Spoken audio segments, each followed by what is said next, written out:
famous actress visited a nursing home to make a donation and found her mother, who had been missing for 10 years.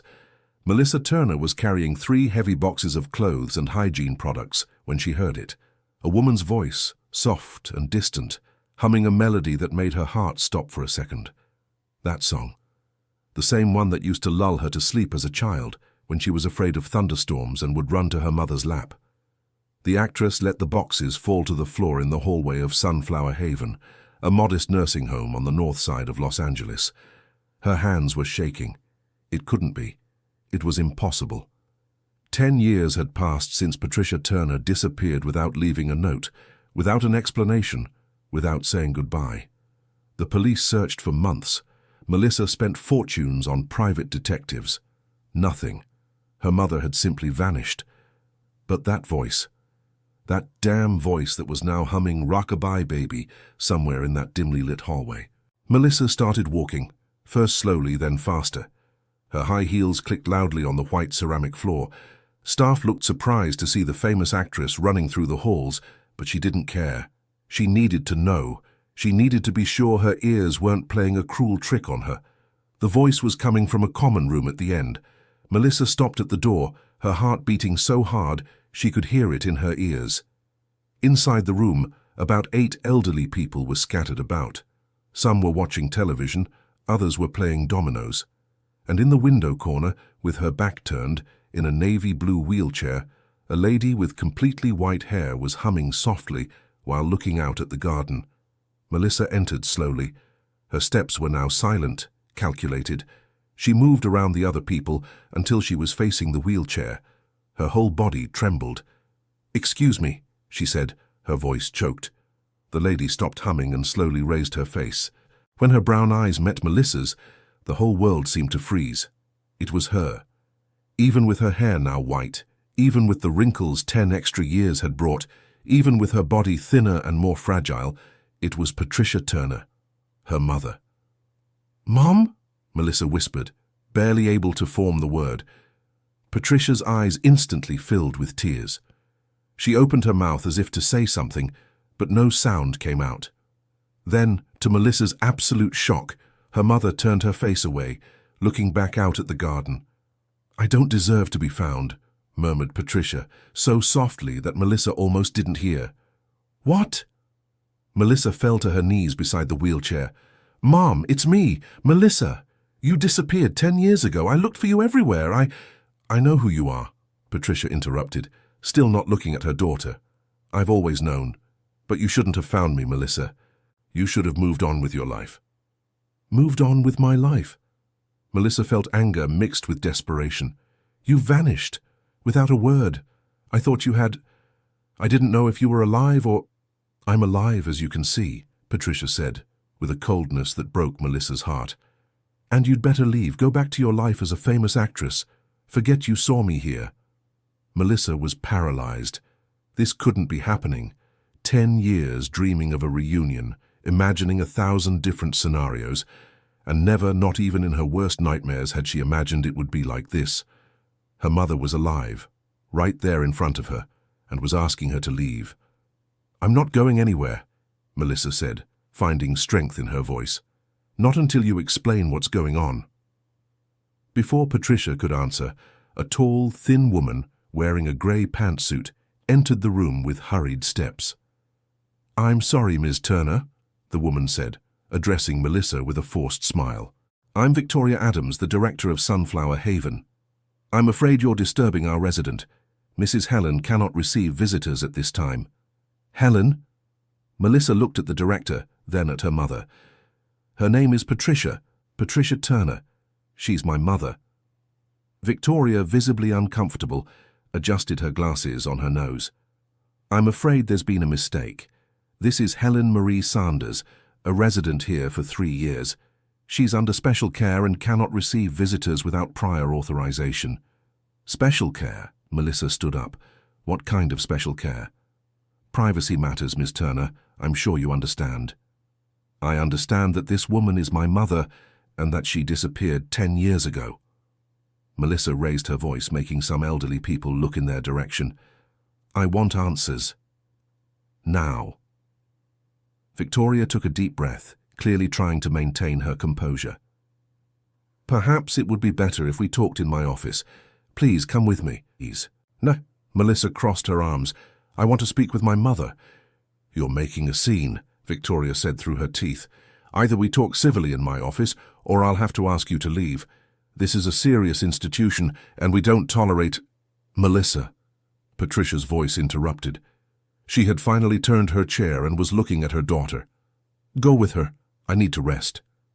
"Mom, I'm not going to—" "Please," Patricia asked, and there was something in her eyes, a silent plea that Melissa couldn't decipher.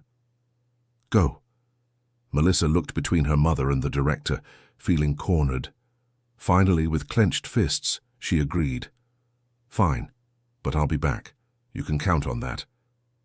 In Victoria's office, decorated with cheap furniture and artificial plants, Melissa got straight to the point. "I want to see all of her documents. Now." "Ms. Turner, as I said, privacy matters." "She's my mother." Melissa slammed her hand on the table. "I have the right to know how she ended up here, registered under a fake name." Victoria remained silent for a few seconds, assessing the situation. Finally, she opened a drawer and pulled out a thin folder. "Helen Marie Sanders was admitted here 3 years ago," she began to explain. "All documents are in order. Birth certificate, ID, everything." "Fake documents," Melissa pointed out. "I have no way of knowing that." Victoria defended herself. "She arrived with all the documentation. A company manages the monthly payments, everything very proper."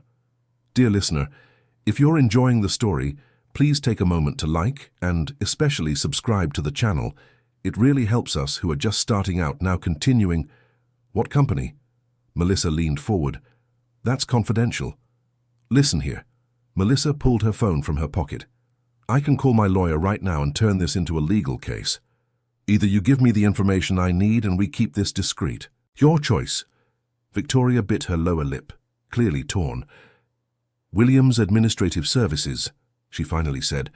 "It's a company that manages payments for some of our residents. But that's all I can say." Melissa wrote down the name on her phone. "I want to visit my mother every day if necessary. Visits need to be scheduled and I'll be back tomorrow." Melissa cut her off, standing up. "And if you try to stop me, I guarantee this will end up in every newspaper in the country. I'm an actress, remember? I know reporters." Victoria opened her mouth to protest, but Melissa was already leaving. That night, Melissa couldn't sleep.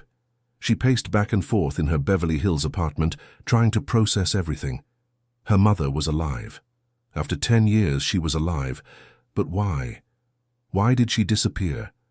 Why was she living under a fake name in a nursing home? And why, after all this time, didn't she want to hug her own daughter?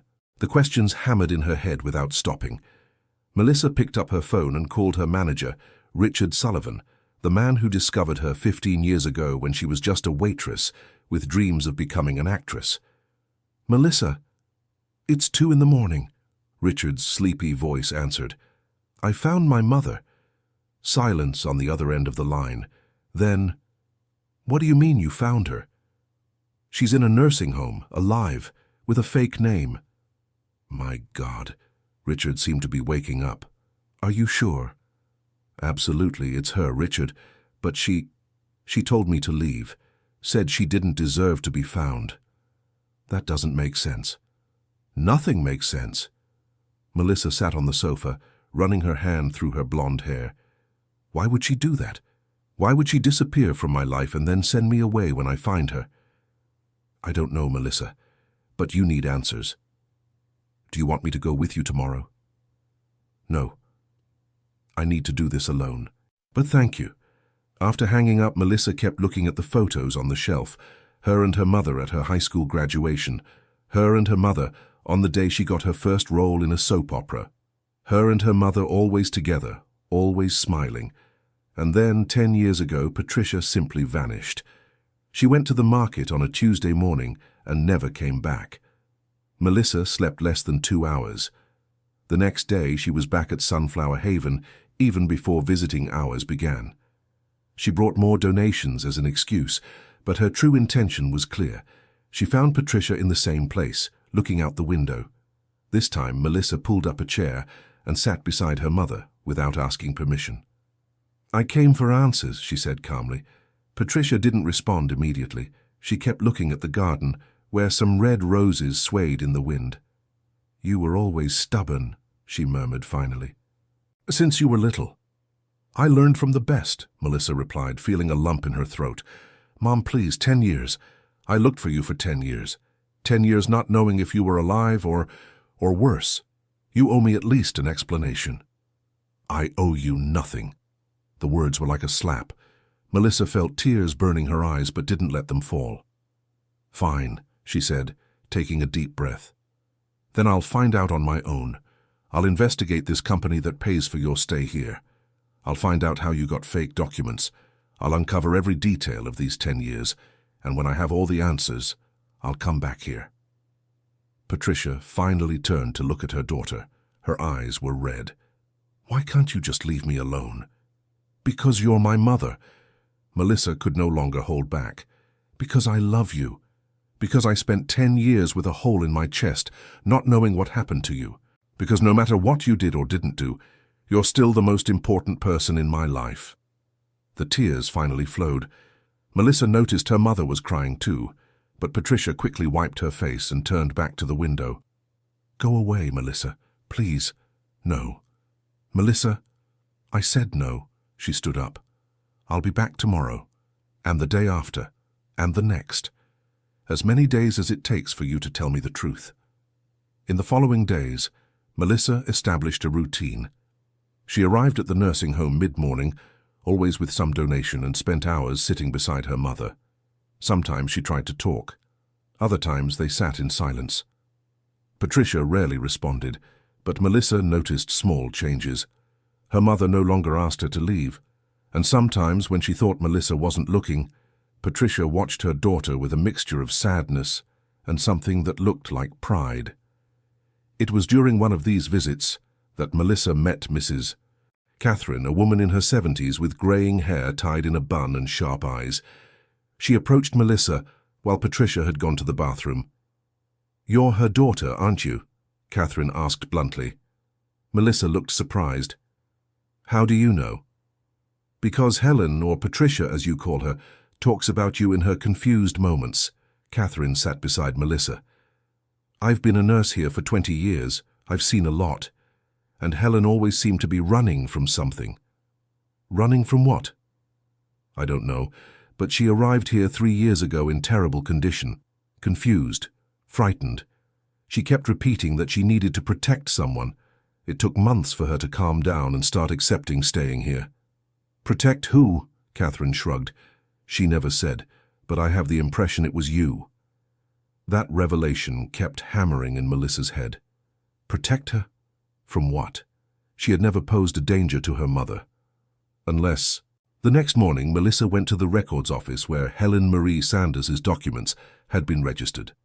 Using her fame and the right contacts, she managed to discover that the documents were issued 4 years ago by a fixer known for not asking too many questions.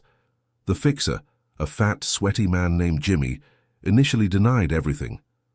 But when Melissa placed a considerable amount of money on the bar table where they had met, he started talking. "It was a quick job," he admitted, looking around nervously. "A woman came to me, wanted new documents, paid well. I didn't ask questions." "What did she look like?"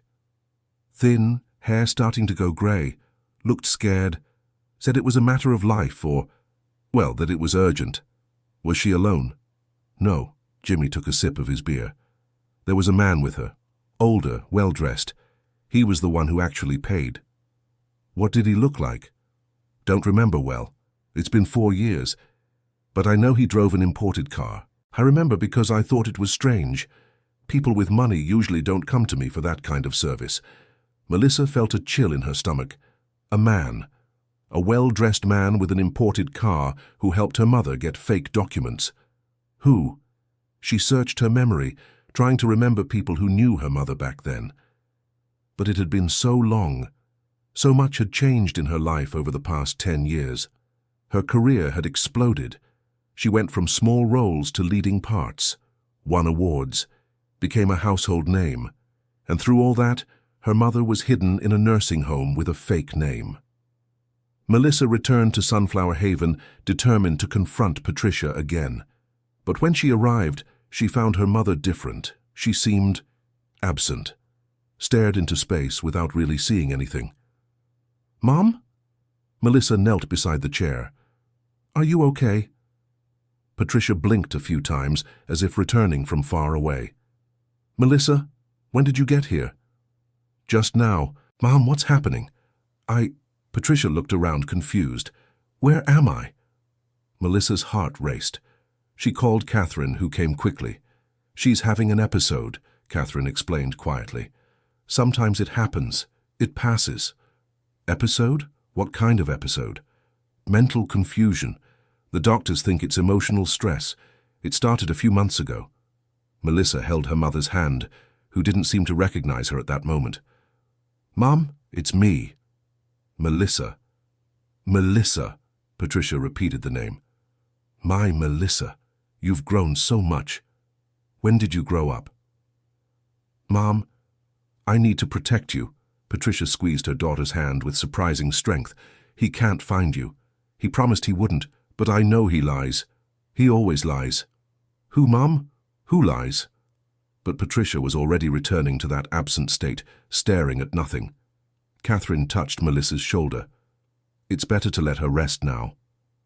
That night, Melissa hired a private investigator. It wasn't the first she'd hired over these 10 years, but now she had concrete information. She wanted to know everything about Williams Administrative Services, the company that paid for her mother's stay at the nursing home. The answer came 3 days later. Williams Administrative Services was a shell company, created 4 years ago, with one apparent purpose: making monthly payments to Sunflower Haven. The registered owner was a man named Andrew Williams, but the investigator discovered that Andrew was actually a front. The real owner of the company was someone else, Richard Sullivan, her business manager. Melissa read the report 3 times, unable to believe it. Richard had known her mother since they met 15 years ago. He had stood by Melissa throughout the search for her missing mother. He comforted her, helped hire detectives. How could he? She picked up her phone with trembling hands and called, "Melissa, how are you?" Richard's cheerful voice answered, "We need to talk, now." "What's wrong? Is there a problem with—" "Your office, 1 hour, be there." Melissa hung up before he could respond. An hour later, she was sitting in the conference room of Richard's office, staring at the man who had been like a second father to her for the past 15 years. "You knew?" It wasn't a question. Richard turned pale. "Melissa, I can explain. You knew where my mother was all this time." She slammed the investigator's report on the table. "You were paying for her stay at the nursing home, with a shell company in your name. It's not what you think." "Then explain it to me." Melissa stood up, her voice shaking with anger. "Explain to me why you lied to me for 10 years, why you pretended to help me look for her when you knew exactly where she was." Richard ran his hand over his face, suddenly looking 10 years older. "Because your mother asked me to." "What?" "She came to me 10 years ago," Richard said quietly. "Showed up at my office, desperate. Said she needed to disappear, that it was the only way to protect you." "Protect me from what?" Richard took a deep breath. "From me." The silence that followed was so heavy, Melissa could feel it pressing on her chest. She slowly sat down. "Explain." "When I found you at that restaurant 15 years ago, you were a waitress," Richard began. "Beautiful, talented, but with no connections, no money. I saw potential. I saw I could turn you into a star, and I did. I know all that. But you don't know how—" Richard interrupted her. "To launch you, I needed money. A lot of money. Advertising agents, producers, directors, they all needed incentive to give you a chance. I didn't have that money." Melissa felt a chill run down her spine. "What did you do?" "I falsified contracts," he admitted, looking at his hands. "In the early days of your career. When you started making money, a significant portion was diverted. I used that money to fund your rise, to pay the right contacts, to ensure you got the best opportunities. You stole from me. I invested in you, Richard defended himself. Every penny was used to turn you into what you are today. Without that money, you'd still be waiting tables. My mother found out. Melissa felt nauseous. She found out, Richard confirmed. She was helping you organize your finances when she noticed the discrepancies. Confronted me. I panicked, said things I shouldn't have, threatened that if she told you I'd destroy your career, made up a story about your adoption being illegal when you were a baby, said I had proof and would reveal everything publicly if she didn't stay quiet. Melissa covered her mouth with her hands, trying to process it all. Dear listener, if you're enjoying the story, please take a moment to like and especially subscribe to the channel. It really helps us who are just starting out. Now continuing, she believed you. She loved you too much to risk it, Richard said. Came to me days later, said she was going to disappear. That was the only way to ensure I wouldn't reveal anything. In return, I had to promise never to tell you the truth and to manage your career as if you were my own daughter. And you agreed. I helped her get fake documents, found the nursing home, created the company to make the payments. Everything very discreet, very careful. Richard looked at Melissa with tear-filled eyes. But it wasn't because I was a monster, Melissa. It was because I truly cared about you, about your career. Your mother did what she did because she believed it was best for you. Best for me? Melissa laughed humorlessly. You both decided to remove my mother from my life, let me suffer for 10 years, all based on a lie you made up. The adoption part was a lie, Richard admitted, but the rest was true. I forged documents. I embezzled money. If that had come out early in your career, it would have ended everything. And you thought you had the right to make that decision for me. Melissa stood up again. You and my mother. Melissa, get out of my life, she said coldly. Now. You're fired as my manager. I don't want to see you anymore. Melissa, please try to understand. Get out, she screamed. Richard stood up slowly, looking as if he'd been struck. He walked to the door, but before leaving, turned around. Your mother loves you, he said. Everything she did was out of love. Even if it was wrong, it was out of love. When the door closed, Melissa collapsed into the chair and finally let the tears flow freely. In the following days, Melissa could barely get out of bed. The revelation had destroyed her certainties about her own life. Her brilliant career, her success, everything had been built on lies and money stolen from herself. But the worst part was understanding her mother's sacrifice. Patricia had disappeared not because she didn't love her daughter, but because she loved her too much. She had believed Richard's lies, had believed she was protecting Melissa, and so had condemned herself to live hidden, with a fake name, far from everything she loved. Melissa needed a week to process everything. Then, with eyes still swollen, but with renewed determination, she returned to Sunflower Haven. Patricia was in the garden this time, in her wheelchair under the shade of a tree. When she saw Melissa approaching, her body stiffened. I know everything, Melissa said, pulling a chair and sitting in front of her mother. Richard told me. Patricia turned pale. He had no right. He also had no right to lie to you. Melissa took her mother's hands. The story about the illegal adoption, it was a lie, Mom. All lies to manipulate you. What? Patricia looked disbelieving. He made that up to scare you, to make you believe that if you told the truth about the money, my career would be destroyed. But the adoption was completely legal. Dad adopted you properly when he married you. I saw all the documents. Patricia began to tremble. Tears streamed down her wrinkled face. But he said he had proof. He had nothing. It was all a bluff. So I ran away from you for nothing. Patricia's voice broke. I spent 10 years hidden, living with a fake name, watching you from afar through the newspapers.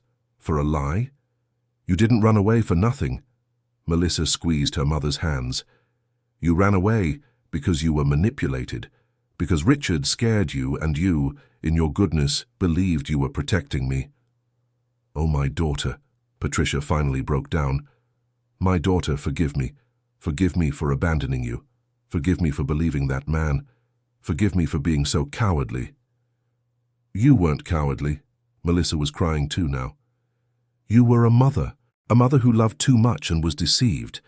The two embraced right there in the garden, crying 10 years of pain, 10 years of separation, 10 years of repressed love. But Melissa knew that crying wouldn't be enough. There was still so much to resolve. That night in her apartment, Melissa began to organize her thoughts. Now that she knew the truth, she needed to decide what to do with it. She had several options. She could sue Richard for fraud. She could make everything public. She could let her career crumble but ensure he paid for his crimes. Or she could choose another path. She spent the whole night thinking, weighing the pros and cons. When the sun rose, she had made her decision. She called her lawyer, Michael Robertson, a competent man who had worked with her for 5 years. Michael, I need you to investigate all my contracts from the last 15 years. I want to know exactly how much money was diverted and where it went. Melissa, this could take weeks. You have days, she said firmly. It's urgent. While the lawyer worked, Melissa spent more time with her mother. She discovered things she didn't know, how Patricia spent her days, what her routines were like, how she had dealt with the loneliness all these years. I kept all the newspaper clippings about you, Patricia told her one day. Every interview, every photo, every piece of news about your work. I have everything stored in a box under my bed. Can I see? Patricia hesitated but agreed. She called Catherine, who brought an old shoebox. Inside, carefully organized, were years of clippings. Melissa flipped through everything, moved. You never forgot me, she whispered. How could I? Patricia touched her daughter's face. You are the most important thing in my life.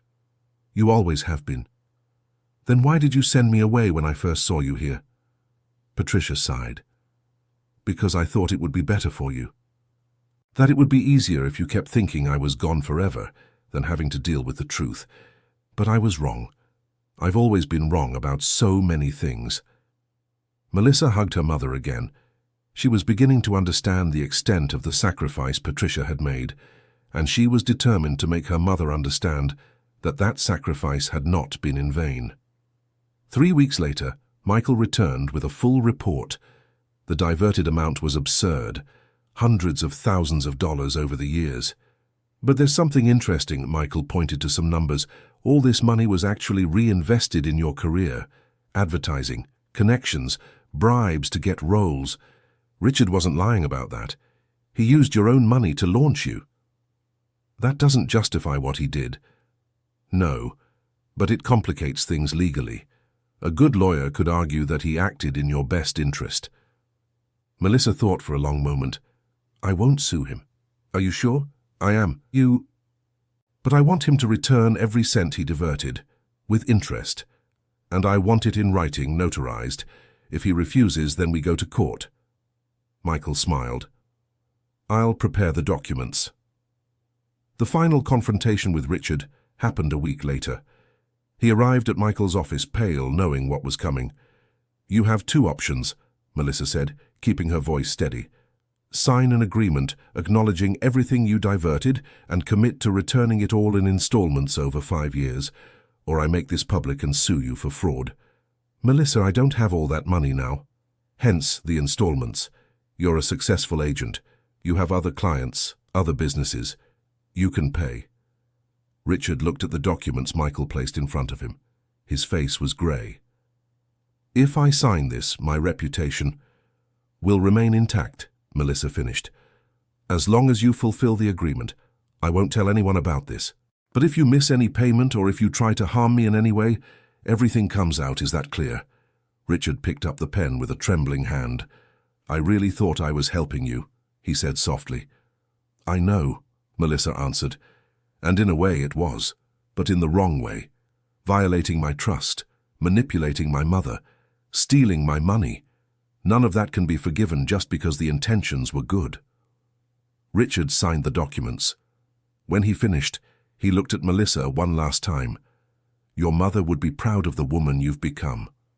She is, Melissa said, because now she can be with me again. With Richard's situation resolved, Melissa turned her attention completely to her mother. But there was another problem. Victoria Adams, the nursing home director, was growing increasingly uncomfortable with the situation. One day, she called Melissa into her office. "Mrs. Turner, we need to talk about Patricia." "What about her?" "Your daily visits are disrupting the institution's routine. The other residents are getting agitated. And there's the matter of the fake documentation. The documentation you accepted without question for 3 years?" Melissa raised an eyebrow. Victoria turned red. "We didn't know." "Well, you should have, but I won't make trouble for you. In fact, I came to talk about taking my mother out of here." "Taking her out?" "She's going to live with me. I've arranged everything. Doctors, caregivers, physical therapy. She doesn't need to be in a nursing home anymore." Victoria looked both relieved and worried. "The legal procedures are already being handled. My lawyer is getting all her documentation in order. In 2 weeks, Patricia Turner will officially be herself again." But things weren't as simple as Melissa expected. When she told Patricia about the plans, her mother reacted unexpectedly. "I can't live with you," she said. "Why not?" "Because you have your life, your career. You can't drop everything for me." "I won't drop anything," Melissa explained. "My apartment is big enough for both of us. I'll hire people to help you when I'm working, and on weekends we'll spend time together, like it should have been all along. But people will ask, they'll want to know where I've been all these years. And we'll tell them the truth," Melissa said. "Or part of it. That you had health problems and needed to be hospitalized. That now you're better and we've reconnected. People don't need to know everything." Patricia still seemed hesitant, but Melissa saw hope in her eyes. "I just want to make you happy," her mother said softly. "Then let me take care of you. Let me give you what you gave me my whole life. Unconditional love." The tears returned, but this time they were tears of joy. Dear listener, if you're enjoying the story, please take a moment to like and especially subscribe to the channel. It really helps us who are just starting out, now continuing. In the following days, Melissa dedicated herself to preparing everything for her mother's move. She hired a private nurse named Jennifer, a woman in her 40s with experience caring for the elderly. She adapted one of the rooms in her apartment to accommodate Patricia comfortably. She bought new clothes, hygiene products, everything her mother might need. But there was one obstacle she hadn't foreseen: the other residents of Sunflower Haven. When the news spread that Patricia was leaving, several elderly residents became visibly upset. Mrs. Catherine, especially, seemed devastated. "Helena is our friend," she told Melissa. "Who will play cards with me now? Who will listen to my stories?" Melissa felt a pang of guilt. She hadn't thought about the impact her mother's departure would have on the others. "Mrs. Catherine, you can visit my mother whenever you want," she offered. "I'll send my driver to pick you up. You can spend whole afternoons together." "Really?" Catherine's eyes lit up. "I promise." It was then that Melissa realized something important. For 3 years, those people had been her mother's family. They had cared for her, kept her company, shared stories and silences. She couldn't simply pull Patricia out of there without acknowledging these bonds. On moving day, Melissa organized a small farewell party at the care home. She brought cake, snacks and sodas. It was simple but meaningful. The residents said goodbye to Patricia with hugs and promises to keep in touch. "You'll be missed," said Mr. Jack, an 80-year-old gentleman who played checkers with Patricia every Thursday. "I'll come back to visit," Patricia promised, "and the doors to my new home are open to all of you." When Patricia finally left Sunflower Haven, it was a mix of emotions: sadness at leaving the friendships, but also hope for a fresh start. At Melissa's apartment, Patricia was amazed. The room her daughter had prepared was spacious and full of natural light. It had a comfortable bed, a reading chair, a television, and on the nightstand a photo frame with an old picture of the two of them. "Remember this photo?" Melissa asked. Patricia picked up the frame with trembling hands. It was from Melissa's 15th birthday. The two were hugging, smiling at the camera. "How could I forget?" Patricia pressed the photo to her chest. "It was one of the happiest days of my life." "We're going to have many more happy days from now on," Melissa promised. The first few weeks were about adjustment. Patricia wasn't used to so much freedom. At the care home, everything had strict schedules. Here she could eat when she was hungry, watch TV late, take a bath whenever she wanted. Jennifer, the nurse, was crucial during this time. She was patient and caring, helping Patricia with things she struggled with due to her age, but also giving her space to maintain her independence. Melissa, in turn, adjusted her work routine. She took on fewer projects, prioritizing work that allowed her to spend more time at home. She turned down a soap opera that would require night and weekend filming. "You don't have to do this for me," Patricia protested when she found out. "I'm not doing it for you," Melissa replied. "I'm doing it for both of us. I lost 10 years with you. I'm not going to lose another day." Slowly, they created new routines together. Sunday breakfast was sacred. Melissa woke up early and made pancakes, Patricia's favorite dish. They ate on the balcony, talking about everything and nothing. On Wednesdays, they watched old movies. Patricia loved classic American films, and Melissa discovered she liked them too. They laughed together at the funny scenes, cried during the romantic ones. But it wasn't all smooth sailing. There were difficult moments.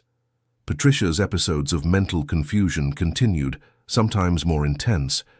There were days when she didn't recognize where she was or forgot that she had been reunited with her daughter. On one such occasion, Melissa woke up in the middle of the night to noises from the kitchen. She found Patricia rummaging through the cabinets, visibly agitated. "Mom, what are you doing?" Patricia turned around, frightened. "Who are you? What are you doing in my house?" "Mom, it's me, Melissa, your daughter." "My daughter?" Patricia looked confused. "My daughter isn't here. She abandoned me. Or did I abandon her? I can't remember anymore." Melissa felt her heart tighten, but she kept her voice calm. "No one abandoned anyone, Mom. You're at home. With me. Everything's fine. But I need to find something." Patricia continued searching. "It's important. Very important. What do you need to find? I can help you." "I don't know." Patricia started to cry. "I can't remember. Why can't I remember?" Melissa hugged her mother, calming her until the episode passed. Then she took her back to her room and stayed by her side until she fell asleep. The next morning, Patricia didn't remember anything. But Melissa did, and it frightened her. She made an appointment with a neurologist. After a series of tests, the diagnosis came. Patricia was in the early stages of dementia. It wasn't Alzheimer's, but it was progressive. "How long?" Melissa asked the doctor, trying to keep her composure. "It's hard to say. It could be years. It could be faster. It depends on each case." "Is there treatment?" "To slow it down, yes. To cure it, no." Melissa left the office feeling like the ground had disappeared beneath her feet. She had just reunited with her mother, and now she was going to lose her again, only this time little by little, piece by piece. But she refused to give in to despair. If the time she had with her mother was limited, she would make the most of it. She started therapy with Patricia. A psychologist specializing in elderly patients came to the apartment twice a week. They did memory exercises, talked about the past, worked on acceptance. It was during one of these sessions that Patricia finally spoke about the 10 years she had spent in hiding. "The first months were the worst," she recounted. "I stayed in the room that Richard rented for me, crying, thinking I had done the right thing, but missing you terribly. I wanted so much to call you, to see you, to hug you. Why didn't you? Because I was afraid. Afraid of what Richard might do. Afraid of ruining your life. So I stayed quiet, watching your career take off from afar, feeling pride and pain at the same time. When did you go to the nursing home?" "After 7 years. I was getting sick, too alone. Richard suggested Sunflower Haven. He said it would be better, that there would be people there. And he was right. I made friends, had a routine, but I never stopped thinking about you, not one day." "I never stopped thinking about you either." Melissa held her mother's hand. "Every night, before sleeping, I would look at your photo and wonder where you were, if you were okay, if you still thought of me. I always thought of you." Patricia squeezed her daughter's hand. "You were always my first and last thought every day." The weeks turned into months. Melissa further reduced her work pace, accepting only small projects she could do from home. Her agent, a woman named Pamela, whom she had hired after firing Richard, understood. "Family comes first," Pamela said. Work will always be here when you're ready. But Melissa began to think that she might never be ready to return completely. Her life had changed. Her priorities had changed. What once seemed essential, awards, recognition, leading roles, now seemed secondary compared to the time she could spend with her mother. It was on a Saturday afternoon, while having tea in the apartment's garden, that Patricia asked an unexpected question. "Are you happy?" Melissa paused, her cup in the air. "What? Are you happy?" Patricia repeated. "With your life? With your choices? You seem tired, my daughter." Melissa considered the question honestly. "I'm at peace," she finally replied. "For the first time in a long time, I feel like I'm where I'm supposed to be." "But your career?" "The career can wait." Melissa put her cup on the table. "You can't." Patricia was silent for a moment, looking at the garden. "Sometimes I feel guilty," she admitted, "for taking so much of your time, of your life." "You're not taking anything." Melissa knelt beside her mother's chair. "You're giving me something no amount of money can buy, time with you, memories, moments. That's worth more than any role in a series, any award, anything. When I'm no longer here, don't talk like that." "But it's true." Patricia touched her daughter's face. "One day I won't be here anymore, and I want you to know that these months here with you have been the happiest of my life. They made all the years we were apart worth it." "Don't say that." Melissa had tears in her eyes. "Nothing was worth it. Nothing justifies what we lost." "But look at what we gained," Patricia insisted. "We learned not to take anything for granted, to cherish every moment. How many people have that? How many people live together their whole lives and never truly see each other?" Melissa hugged her mother, letting the tears fall. "I love you so much.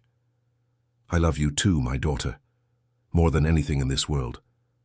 But while Patricia's moments of clarity became more precious, the episodes of confusion grew more frequent.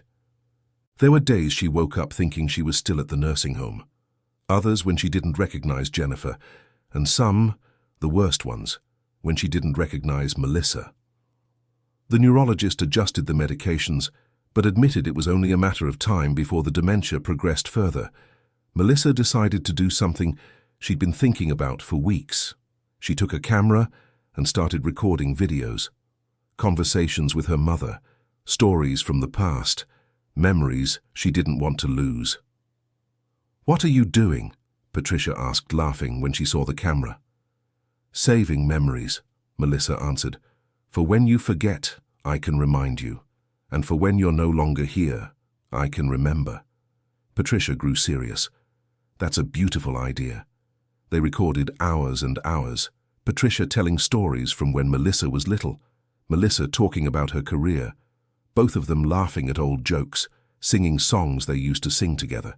It was during one of these recordings that Patricia let slip something Melissa didn't know. "Your father would be so proud of you," said Patricia. Melissa stopped the recording. "You never talk much about him." "Because it hurts," Patricia admitted. "He left us when you were just 3 years old. I never told you, but he didn't want children. When you were born, he tried. He really tried. But he couldn't adjust. One day, he just packed his bags and left." "He left you alone with me?" "And I never regretted it," Patricia said firmly, "because you were and are the best thing that ever happened to me.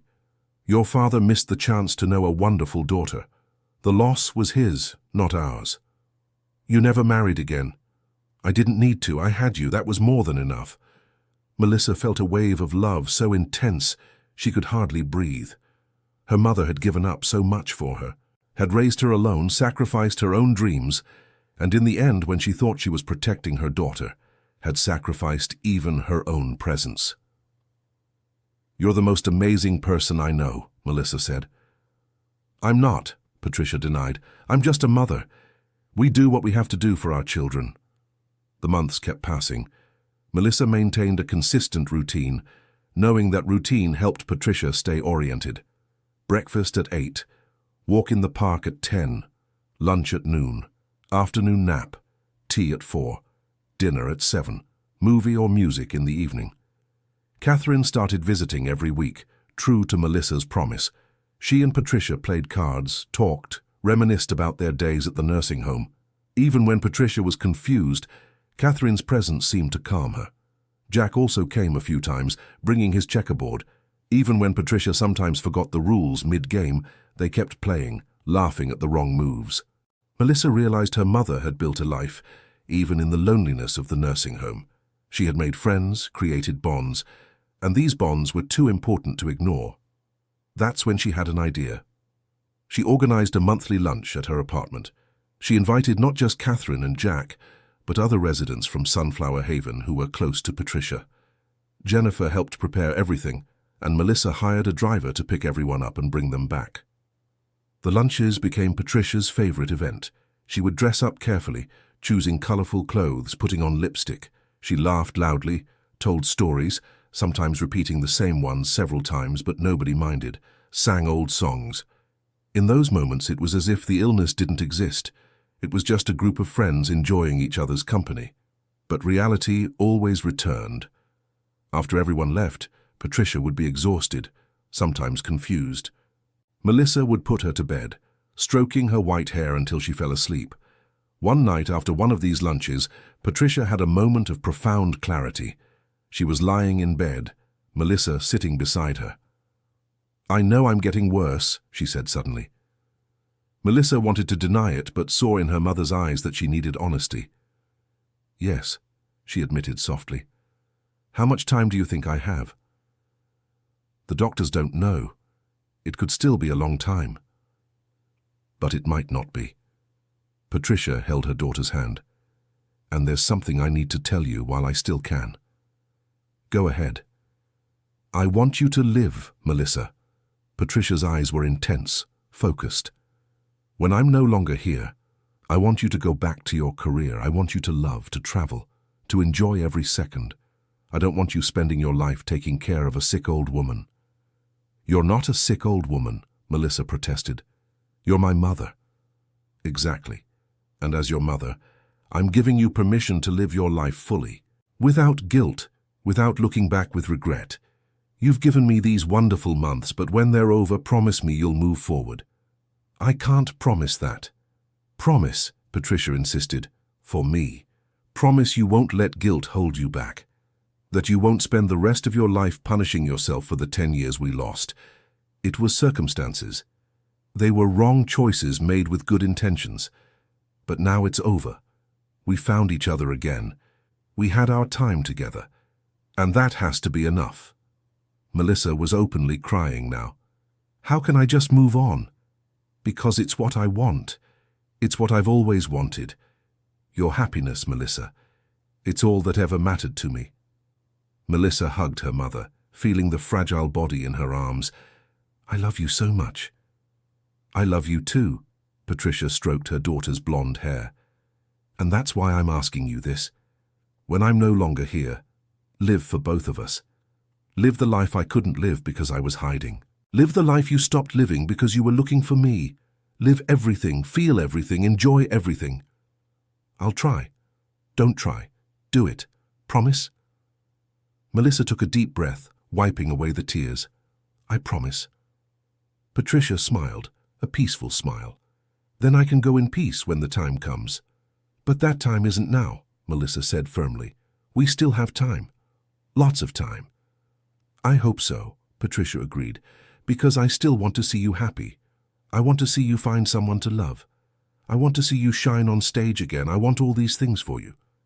In the following months, Melissa made a point of fulfilling small dreams her mother had. They went to the theater to see a play Patricia wanted to watch. They went to an Italian restaurant Patricia loved when she was younger.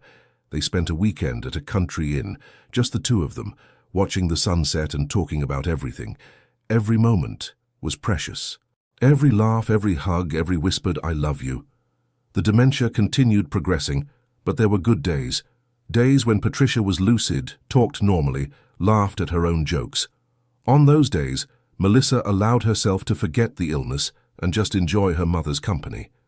It was on one of these good days that Melissa finally decided to face something she had been avoiding: what to do about her career. Pamela, her agent, had called several times offering projects. some small, others big. A famous director wanted Melissa for the lead role in his next movie. It was an opportunity that would change her career forever, but accepting it would mean 3 months of intense filming, travel, little time at home. "You should accept it," Patricia said when Melissa told her about the offer. "I can't leave you for 3 months. Jennifer is here. Catherine comes to visit. I'm well taken care of." "But—" "Melissa," Patricia held her daughter's face in her hands. "If you turn down this role because of me, I'll be very angry. Very angry indeed. I don't mind staying here with you." "But I mind," Patricia said.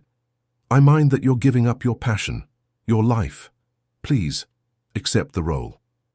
Melissa thought hard. She spoke with Jennifer, who assured her she would care for Patricia as if she were her own family. She spoke with Catherine, who promised to visit more often. She spoke with the neurologist, who said Patricia was stable and could be fine for a few more months. Finally, she accepted the role. The first weeks of filming were tough. Melissa called home 3 times a day, always worried. But Jennifer sent videos and photos showing that Patricia was doing well. Sometimes confused, yes, but well. Catherine was a constant presence, and even some other friends from the nursing home started visiting more frequently.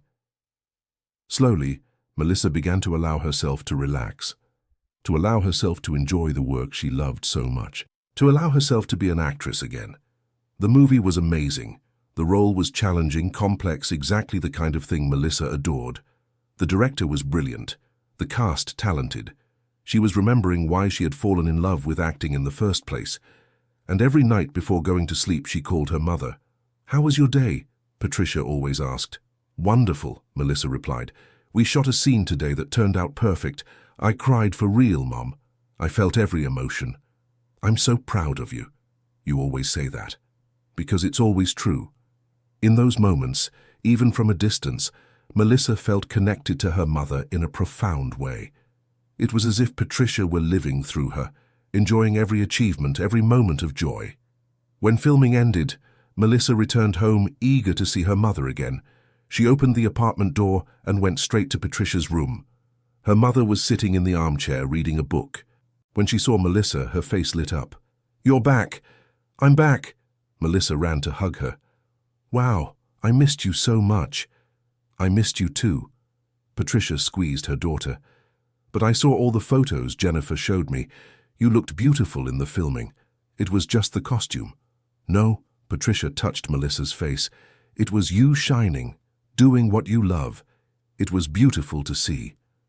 Melissa stayed home in the following weeks, making up for lost time with her mother. But she noticed changes. Patricia was more fragile, more tired. The episodes of confusion were more frequent and lasted longer. The neurologist confirmed what Melissa feared. The disease was progressing. "How much time does she have?" Melissa asked, already knowing there wouldn't be a definite answer. "Hard to say. It could be months. It could be a year. Everyone reacts differently." Melissa decided that, whatever happened, she wouldn't waste any more time. She took a sabbatical year. She told Pamela she wouldn't accept any work for the next 12 months. She just wanted to be with her mother. "Are you sure?" Pamela asked. "The movie is getting great reviews. They're talking about awards. This is a crucial moment for your career." "I'm sure," Melissa replied without hesitation. "Careers can be resumed. Time with my mother, not." And so, Melissa dedicated the following months entirely to Patricia. She read books to her when her eyes were too tired. She sang songs her mother loved. She showed old photos and helped her recall happy memories. When Patricia had bad days, days when she didn't recognize anyone or became agitated, Melissa stayed by her side with endless patience. She held her hand, spoke softly, soothed her. "It's okay, Mom. I'm here. I'll always be here." There was one particularly difficult moment when Patricia, in the midst of a confused episode, looked at Melissa and asked, "Who are you?" Melissa felt her heart break but kept her voice calm. "I'm your daughter, Melissa. I have a daughter." Patricia seemed genuinely surprised. "You do, and she loves you very much." Patricia looked at Melissa with curiosity. "You seem like a good person." "I learned from the best," Melissa replied, holding back tears. The episode passed after a few hours, and Patricia returned to normal. But those moments stayed with Melissa. They were painful reminders that time was passing, that every lucid day was a gift. It was on a Sunday afternoon, while watching an old movie together, that Patricia said something that would be etched in Melissa's heart forever. "You know what I sometimes think?" "What, Mom?" "That maybe everything happened the way it was supposed to." Melissa paused the movie and looked at her mother. "What do you mean?" "The 10 years apart were awful, yes, but they made us appreciate the time we have now. If I had never left, maybe you'd be so busy with your career that you wouldn't have time for me. Maybe we'd be living together but separate, you know, each in our own lives, just sharing a space. I would always have time for you." "You say that now, but when you were at the peak of your career before I disappeared, how many times did you cancel lunches with me because of work commitments?" Patricia said this without accusation, just as a fact. Melissa thought about it and realized it was true. Before the disappearance, she had been so focused on building her career that she often put her mother in the background. "You're right," she admitted. "I put you second. And that's okay." Patricia smiled. "It was important to build your career, but now, after everything we've been through, you've learned to balance. You've learned what really matters. And that's a gift that pain gave us. A very expensive gift, but a gift nonetheless." Patricia took her daughter's hand. "So let's not waste it. Let's enjoy every second we have together. No regrets, no guilt, just love." "Just love," Melissa repeated, kissing her mother's hand. In the months that followed, they did exactly that. They enjoyed. They created memories. They laughed. They cried. They talked about everything and nothing.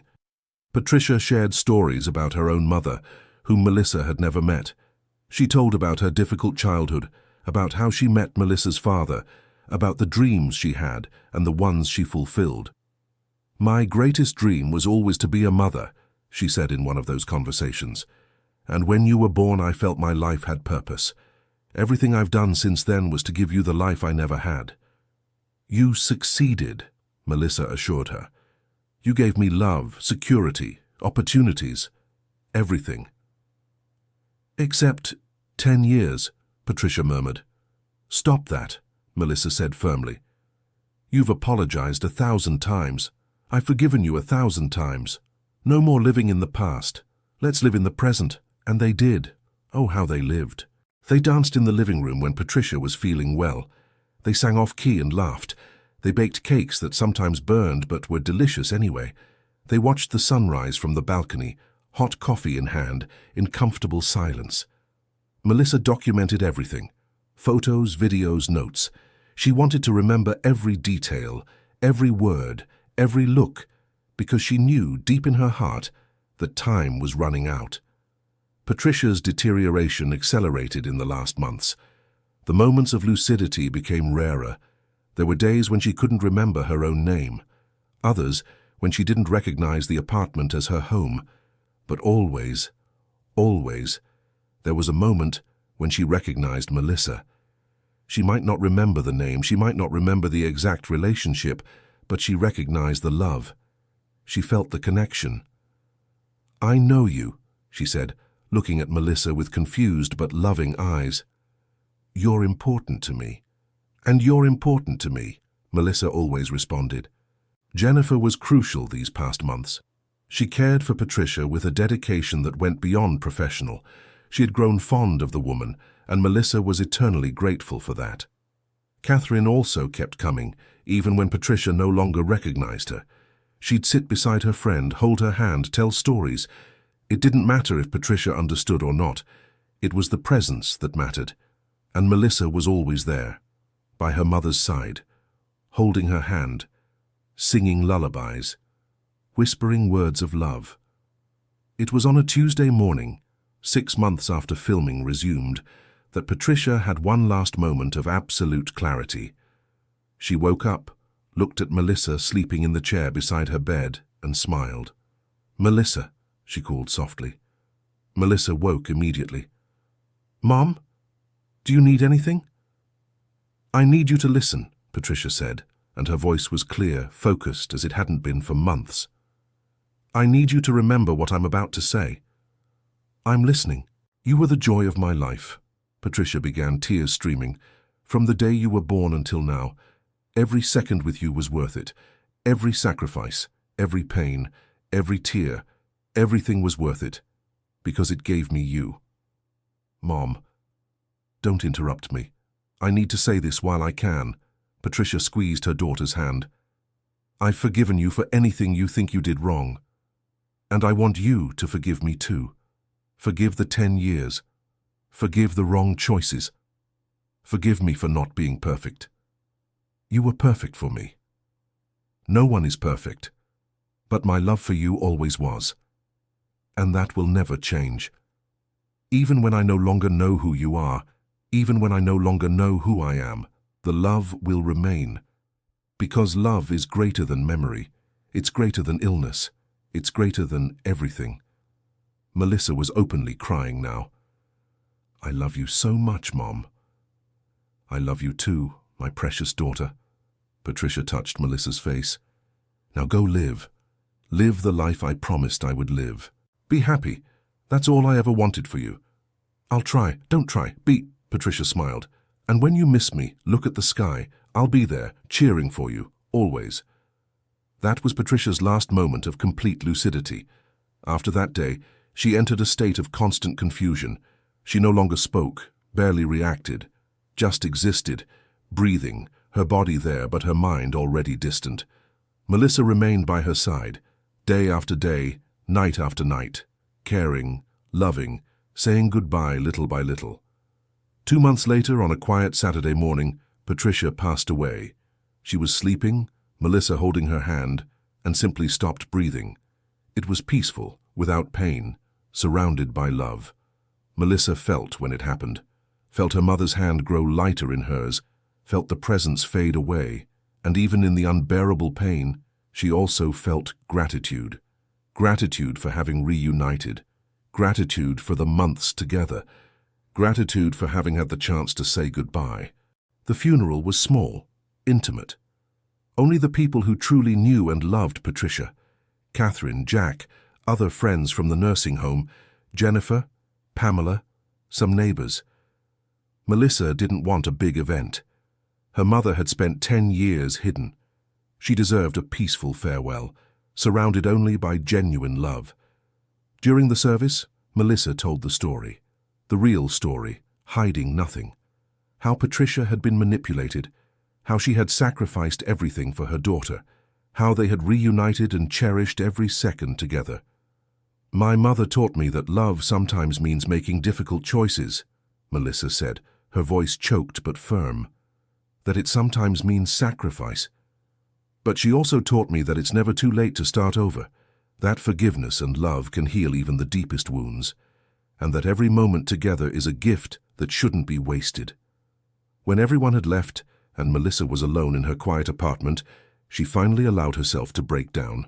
She cried for hours, for the mother she had lost twice, for the 10 stolen years, for the cruel illness that slowly took Patricia away. But she also cried from gratitude, for the reunion, for the months together, for the conversations, the hugs, the exchanged I love yous. In the days that followed, Melissa went through all the stages of grief, denial, anger, bargaining, depression, but always, eventually, she returned to acceptance and to gratitude. 1 week after the funeral, she began watching the videos she had recorded. She saw her mother laughing, telling stories, singing.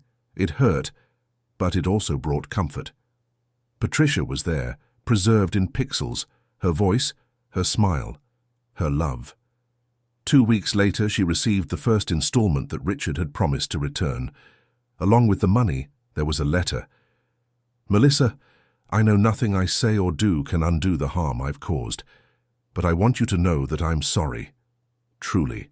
Your mother was an incredible woman, and what I did to her, to both of you, was unforgivable. I hope that with time you can find peace, and that you can remember your mother not for the lost years, but for the moments you recovered. Richard. Melissa read the letter several times. She still felt anger toward Richard. She probably always would. But she understood that holding on to resentment would only hurt her. Patricia wouldn't have wanted that. So, even without completely forgiving him, she decided to let it go. She focused on healing, on moving forward. 1 month later, Pamela called. "There's a new project," she said. "A dramatic series, the lead role. I think it would be perfect for you." Melissa almost automatically refused, but then she remembered the promise she had made to her mother. To live. To truly live. "Send me the script," she said. "I'll take a look." The script was about a woman trying to rebuild her life after a loss. It was painful to read, but also cathartic. Melissa could pour her own experience, her own pain, into the character. She accepted the role. Filming began 2 months later. It was strange at first, returning to work without being able to call her mother at the end of the day, without being able to share the small victories, the challenges, the joys. But then Melissa started doing something different. Every night before sleeping, she wrote in a journal. She told her mother about her day, about what she had filmed, what she had felt, what she had learned. It was a way to keep Patricia present, to honor her memory. And it worked. Slowly, Melissa began to heal. The pain didn't disappear. It never would completely. But it transformed. It became part of her, shaping her but not defining her. The series was a success. The critics praised the emotional depth of Melissa's performance. They said she had reached a new level of artistic maturity. And Melissa knew where that depth came from. It came from the pain, it came from the love. It came from every moment she had spent with her mother, absorbing her stories, her feelings, her essence. On awards night, when Melissa stepped onto the stage to receive the Best Actress award, her first thought was for Patricia. "I dedicate this award to my mother," she said in her speech, her voice steady despite the tears, "who taught me that true love sometimes means sacrifice, who showed me that it's never too late to forgive, to start over, to love. Mom, wherever you are, I hope you're proud. This award is ours." The audience gave a standing ovation, and Melissa felt in that moment a deep peace. She was honoring her mother. She was living as she had promised. She was being happy. In the years that followed, Melissa continued working, but always with balance. She never again let her career consume everything. She made sure to have time for herself, for friends, for life. She kept in touch with Catherine and the other friends from the nursing home. She visited them regularly, brought gifts, listened to stories. It was her way of honoring the family that her mother had built during the years in hiding. She created a foundation in Patricia's name to help the elderly in nursing homes.